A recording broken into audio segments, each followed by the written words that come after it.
आप सभी श्रोताओं को मेरा प्यारा भरा नमस्कार। इस समय सुबह के 4:30 बजे हुए हैं। मैं यहाँ टहलने आया हूँ। यह शरीर एक रथ है, इंद्रियाँ घोड़े हैं, मन लगाम है, बुद्धि सारथी है और जो इसमें बैठा है वो जीवात्मा है। मन के हाथों में लगाम है। मन जिधर घुमाता है उधर ही पूरा इंद्रियाँ पूरी चली जाती हैं, पूरी हैं। मन बहुत इंसान का चंचल है, हमेशा एक्टिव रहता है और इंसान को परेशान किए रहता है। ये है,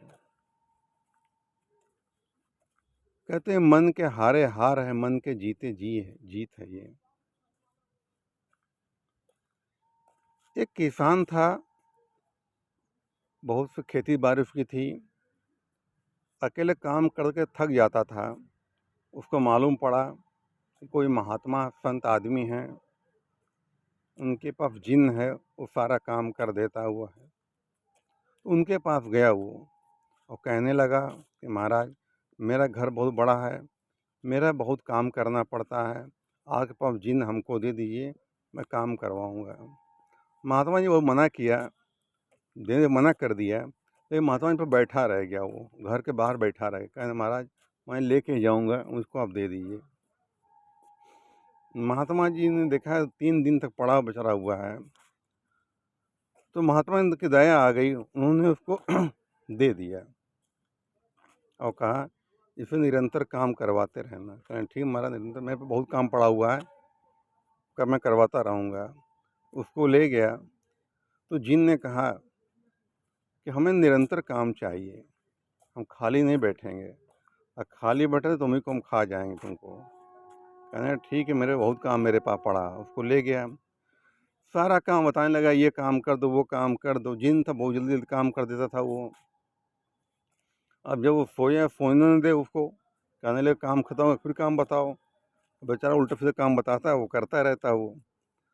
तो महात्मा दोबारा भागा आया, कहे महाराज ये ऐसा पकड़ा दिया है कि सारा काम फटफट डालता है और कहता है कि हमें काम दो, नहीं काम दो तुम्हें हम खा जाएंगे हम। महात्मा ने कहा कि तुम्हें पहले मैंने कहा था मत ले जाओ। कहले महाराज तो ले ही आए हैं, कोई उपाय बताइए। तो महात्मा ने कहा ऐसा है, अपने आंगन में एक खंभा गाड़ो और काम बता दो इसको, और जब काम खाली हो जाए कह दो कि खंभे पे चढ़ो उतरो, चढ़ो उतरो, चढ़ो उतरो जाकर के वहाँ पर वो। ऐसा उसने किया, चढ़ने उतरने लगा वो। अब जब काम काम कर लेता है, बाकी टाइम चढ़ो उतरो यही काम करने लगा। तो मन एक जिन्न है, ये है, अगर बराबर काम नहीं मिलता है तो ये खाली बैठता, खाली फालतू बातें सोचा करता है और टेंशन दिया करता है। ये है, मन को साधने के लिए हमारे शास्त्रों में कई उपाय बताए गए हैं। भगवान शंकर ने माता पार्वती को ध्यान की 112 विधियां बताई हैं, जिसमें 50 विधियां मैंने सीखी हैं। ध्यान करने से मन शांत हो जाता है, मन एकाग्र हो जाता है, मन का फालतू बोलना, फालतू विचार करना धीरे धीरे खत्म होने लगता है, शांति मिल जाती है। जैसे कोई छोटा बच्चा रो रहा हो, जब माँ अपना दूध पिलाती है तो बच्चा शांत हो जाता है। कोई प्यासा आदमी होता है, पानी के बिना तड़पता है, जब पानी पीता है शांत हो जाता है। जैसे हमारे घर में माताएं बहनें पूड़ी बनाती हैं, पूड़ी जब पूड़ी पकती है तो छन छन की आवाज़ आती है।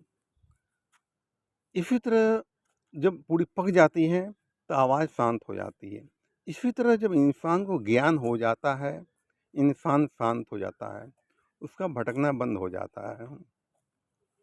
तो मन को एकाग्र करने के लिए तमाम सारी विधियां हैं, लेकिन शुरुआत में इंसान को त्राटक करना चाहिए। सामने बैठे हुए हैं या कहीं यात्रा कर रहे हैं, मन इधर उधर भाग रहा है, आपके सामने कोई चीज़ पड़ा हो, ईंटा हो, पत्थर हो, कंकड़ हो, कुर्सी हो, कुछ भी हो, वहाँ पर ध्यान एकाग्र कर दीजिए, उसको ध्यानपूर्वक देखो। भूल जाओ दुनिया में कुछ हो रहा है, मैं इसको सिर्फ देख रहा हूँ। ये देखते करते करते ये मन एक सजने लगता है, मन एकाग्र हो जाता है।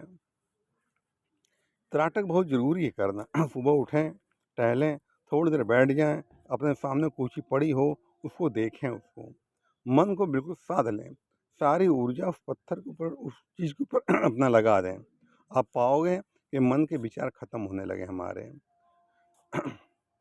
इसके बाद दूसरा नंबर आता है, बैठ गए, आंखें बंद कर लिया और 100 से लेकर उल्टी गिनती गिननी है। 100, 99, 98, 97, 96, 95, इस तरह उल्टी गिनती गिननी है। जब गिनती गिनने लगेंगे तो मन में कोई विचार पैदा नहीं होगा, मन एकाग्र हो जाएगा। वो थोड़ी देर के लिए थोड़ी देर की शांति सारे सारे दिन पर छा जाएगी और हमारा मन एकाग्र कर देगी। हमारा मन परेशान करना हमको बंद कर देता है वो। अगर रोज अभ्यास करते हैं इसका है तो मन बस में हो जाता है, बहुत हद तक बस में हो जाता है। गीता में भगवान कृष्ण अर्जुन से कहते हैं, हे अर्जुन, तुम मन को बस में कर अपने। अर्जुन कहता है, प्रभु ये मन तो वायु की तरह चंचल है, इसमें कैसे बस हो सकता है? तो भगवान कहते हैं, निसंदेह मन चंचल है, लेकिन अभ्यास और वैराग्य द्वारा इसको बस में किया जा सकता है। उन्होंने गीता में एक उपाय बताया है, अपनी आँखों को अपने नाक के अग्रभाग पर लगा करके ओम का जाप करना है। वो भी ध्यान की एक विद्या ही है। तो धीरे धीरे जब अपने अपने आप को देखने लगते हैं, चलते फिरते उठते बैठते जो विचार मन में आते हैं, विचार तो आएंगे, विचार नहीं रुक पाएंगे, विचार तो आना आना ही है। लेकिन किस विचार को हमें स्वीकार करना है, किसको स्वीकार नहीं करना है, ये हमारे अपने हाथ में है। विचार आते हैं, चलते फिरते जो मन में विचार आ रहे हैं, इन विचारों को गौरपूर्वक देखें कि विचार है कैसा, क्या विचार मुझे परेशान करने वाला है, विचार क्या काम कर रहा है। उसको ध्यानपूर्वक देखने लगेंगे तो जो नेगेटिव बात आती है मन में, नेगेटिव पॉजिटिव दोनों बातें आएंगी, नेगेटिव पॉजिटिव दोनों बातें आएंगी। किसे स्वीकार करना है ये हमारे अपने हाथ में है, दूसरे के हाथ में नहीं है ये। तो हमें अच्छी बात को ग्रहण करना है और बुरी चीज़ को ग्रहण नहीं करना हमको है, ये हमारे अपने हाथ में है। आदमी डिप्रेशन में क्यों चला जाता है? कोई मन में विचार आया और सोचने लगा सोचने लगा सोचने लगा, वही विचार एक ऊर्जा बन जाती है, दिखाई नहीं पड़ती, अदृश्य ऊर्जा बन दिखाई नहीं पड़ती है, और वही विचार पूरे बॉडी में घूमता है इंसान के है, और वही विचार इंसान बीमार कर देता है। अब कोई बात आए सोचने लगे, दिन भर रात भर सोच ही रहे विषय में, कोई चिंता है, टेंशन है, कोई दुख तकलीफ कुछ भी हो, जब बार बार सोचो तो ऊर्जा बन जाएगी वो। ये नेगेटिव ऊर्जा बनेगी। नेगेटिव पॉजिटिव ऊर्जा में फर्क होता है। नेगेटिव ऊर्जा बन जाती है, वो नेगेटिव ऊर्जा पूरे बॉडी में घूमती है, वही ऊर्जा सर में बैठती है, सर दर्द करता है इंसान का। वही ऊर्जा माथे में बैठती है, इनका माथा दर्द करता है। वही ऊर्जा आँखों में बैठती है, आँख की रोशनी कम कर देती है। वही ऊर्जा खून में बैठती है, बीपी लो होता है, हाई होता है, शुगर बढ़ जाती है, तमाम तरह की परेशानी आ जाती है। वही ऊर्जा हार्ट में बैठती है, आदमी हार्ट का मरीज बन जाता है। वही ऊर्जा पेट में बैठती है, पेट का पाचन तंत्र गड़बड़ कर डालती है, खाना पचता ठीक से नहीं है, तमाम तरह बीमारी पैदा करता हुआ। वही ऊर्जा किडनी में बैठती है, आदमी किडनी खराब कर डालती है। वही ऊर्जा मस्तिष्क का ऐसी बैठ जाती है, इंसान पागल हो जाता है, सोच सोच के पागल हो जाता है। अब पागलों को देखा होगा आपने कि फालतू बड़वाते हैं, फालतू बोलते रहते हैं, क्योंकि उनका जो दिमाग डिस्टर्ब हो चुका होता हुआ है। मुझे एक जगह मैं गाड़ी बनवाने गया था, वहाँ पर एक पागलों को डॉक्टर मिला, वो भी गाड़ी बनवा रहा था। तो उसने बताया कि मैं पागलों का डॉक्टर हूँ। तो मैंने उससे पूछा कि पागल आदमी सही हो सकते हैं? कहना हाँ, सही हो जाते हैं। उन्हें ध्यान कराया जाता है, फालतू बोलने से रोका जाता है, आध्यात्मिक बातें बताई जाती हैं उनको है, उनको समझाया जाता है, तो उनका धीरे धीरे उनका मन शांत हो जाता है, बोलना बंद कर देते हैं फालतू और ठीक हो जाते हैं। इंसान का मन बहुत चंचल है, बहुत परेशान करता है। इंसान का मन पहले कहता तो ये काम कर ले, और जब इंसान कर्म कर लेता है और जब फंस जाता है वो है, तो वही मन कहता है तुमने क्या कर दिया, तुमको नहीं करना चाहिए था। देखा, चित भी मेरी पट भी मेरी। पहले मन ने कहा तो बुरा कर्म कर ले, मन ही को फतह करने के लिए है। और जब इंसान कर लेता है और जब उसमें फंस जाता है या पकड़ा जाता है, तो वही मन उसको ताने मारता है, तूने क्या कर दिया, तुमको नहीं करना चाहिए, तुमको शर्म नहीं आई, तमाम तरह बातें करने लगता है ये। तो मन एक दोगला है ये है, उसके चक्कर नहीं फंसना चाहिए। मन में विचार जो आते हैं उसको गौर से देखो, अपने बुद्धि से परखो कि विचार क्या सही है या नहीं सही है। किसी ने घर परिवार कोई बात कही, वो बात सही हो, बात मानो उसको, उसकी कद्र करो। नहीं बात सही है, मत मानो उसको, कोई भी हो चाहे जाए। या अपनी आत्मा गंवारा करती है कि यह बात ठीक है, उसको बात मानो।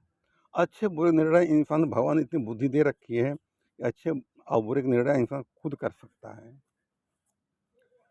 जब धीरे धीरे इंसान के दिमाग में बात को गूंजती रहती है तो इंसान का दिमाग का बैलेंस बिगड़ जाता हुआ है।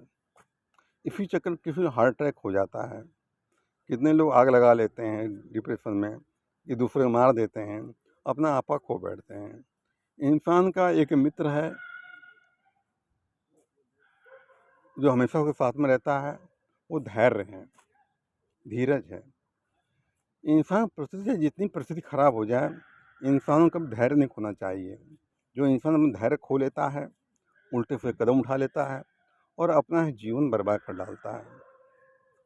दुनिया में देखो इतने पाप हो रहे हैं, अपराध हो रहे हैं, बहुत हो रहा है। ये मन ही करवाता ये है, मन ही करवाता है। जब इंसान गलत गलत लोगों की संगत में पड़ जाता है, वैसे बुद्धि इंसान की हो जाती है। जैसी करो संगत वैसी चढ़े रंगत, जैसा खाओ अन्न वैसा बने मन। तो गलत गलत लोगों के साथ करेंगे तो मन में मन और बुद्धि दोनों दूषित हो जाते हैं। जहाँ गंदे लोग रहते हैं वहाँ ज़मीन भी दूषित हो जाती है, वहाँ पर है। एक मैं कहानी सुनाता हूँ श्रवण कुमार की। श्रवण कुमार अपने माता पिता को लेकर कांधे पर कांवड़ से लेके जा रहा था। तो एक जो गांव से गुजरा तो उसके मन में ख्याल आया कि मेरी भी अपनी कोई ज़िंदगी है, क्यों बूढ़े माँ बाप को लेकर ढो रहा हूँ मैं। तो मन तमाम तरह बुरे ख्याल आने लगे उसको। उसने अपने पिता से कहा, पिताजी मेरी अपनी ज़िंदगी है, मैं आप लोगों से कब तक ढोता रहूँगा मैं इस तरह, मैं स्वतंत्र जीना चाहता हूँ। पिता ने सोचा मेरा पुत्र ऐसा नहीं था, ये विचार आ कैसे गया इसके अंदर ये। तो पिता ने कहा, बेटा एक बात बता, जहाँ तुम हो वो गांव कैसा है, वहाँ के लोग कैसे हैं, वहाँ का वातावरण कैसा है, ये लोग क्या कर रहे हैं। उस बेटे ने कहा, पिताजी ऐसा है, ये गांव शराबियों का, जुआड़ियों का है। यह लोग शराब पी रहे हैं, जुआ खेल रहे हैं, एक दूसरे से झगड़ा कर रहे हैं। तो पिता ने कहा, बेटा ऐसा है, मुझे दूसरे गांव में छोड़ दो और तुम चले जाओ। श्रवण कुमार ने सोचा कोई बात नहीं, जैसे इतने ढोकाया छोड़ देते हैं। जब वो गांव पार किया तो उसके मन में ख्याल आने लगा कि मैंने क्या कह दिया, मैंने क्या कर दिया। पिता से पैर पकड़ क्षमा मांगने लगा। पिता ने कहा, बेटा तेरा कसूर नहीं इसमें है, वो जगह दूषित तो वहाँ पर है। तो जहाँ गंदे लोग रहते हैं वहाँ की ज़मीन दूषित हो जाती है। जहाँ शराबी, जुआड़ी और बुरे व्यक्ति लोग रहते हैं वहाँ की ज़मीन दूषित, वहाँ जा कर के मन दूषित हो जाता है। अच्छे खासे इंसान का भी मन दूषित हो जाता है। अगर किसी कमरे में चले जाओ, कमरे में गंदगी, कोयला भरा हो, कालिख लगी हो, तो जाओ कुछ न कुछ असर छोड़ जाएगा। इसलिए मैं कहना चाहूँगा कि अच्छे लोगों के साथ करें, अच्छे गुण आएंगे। जो बुरे लोग हैं उनका त्याग कर दें, अपने जीवन को सुखी बनाएं, सफल बनाएं और अच्छा काम करें। अच्छा काम करेंगे, अच्छा नाम होगा। बुरा काम करेंगे, नाम बुरा होगा और परिवार पर एक कलंक अलग लगता है इसमें है। भगवान ने बुद्धि दे रखी है, हमें क्या सही करना है, क्या गलत करना है, इंसान स्वयं समझदार इतना है कि वो स्वयं कर लेता हुआ है। इंसान जो कर्म करता है उसका फल बनता है और किसी का फल नहीं बनता है। इंसान जो कर्म अच्छे बुरे करता है उनका फल मिलता है, लेकिन कोई और प्राणी हैं उनके कर्मों का फल नहीं बनता है। ये जो पशु पक्षी हैं इनकी भोग योनियाँ हैं, ये कुछ भी कर्म कर लें, किसी को काट लें, किसी को मार दें, इनको पाप नहीं पड़ता है, क्योंकि भोग योनियाँ हैं। ये उनकी विवेक नहीं जागृत इनका है। तो इंसान का विवेक जागृत है, ये है अच्छे बुरे की पहचान कर सकता है। इस हमारे इंसान को सीधे अच्छे कर्म करने चाहिए, किसी भी जीव की सेवा करना ईश्वर की सच्ची इबादत है, परमात्मा की सच्ची पूजा है। सबसे प्रेम करें, सबका आदर करें, सबका सम्मान करें, सबसे मीठा बोलें। जो दोगे वो बढ़ा के वापस मिल जाएगा। हमारे विचार जो है एक बीज की तरह होते हैं। हम विचार निकालते हैं, बीज में बोते उसको हैं, फिर वही पौधा उगता है, फिर वही हम खाते हैं। कोई सामने जा रहा हो, उससे प्रेम से बात करेंगे, हमसे प्रेम से बात करेगा। अगर उससे हम गाली से बात करेंगे तो गाली से ही बात करेगा, कई गुना बढ़ा कर वापस मिल जाता है। वो है हमारा किया हुआ कर्म हमको बढ़ा के प्रकृति हमको वापस कर देती है। जैसे धरती में एक बीज गेहूं का बोते हैं, बहुत सारे दाने पैदा करता है, प्रकृति हमको बढ़ा दे देती है। इसी तरह हमारा किया हुआ कोई अच्छा या बुरा कर्म प्रकृति हमें कई गुना बढ़ा के हमको वापस कर देती है हमको। तो इसी बातों के साथ में विराम दूंगा। धन्यवाद।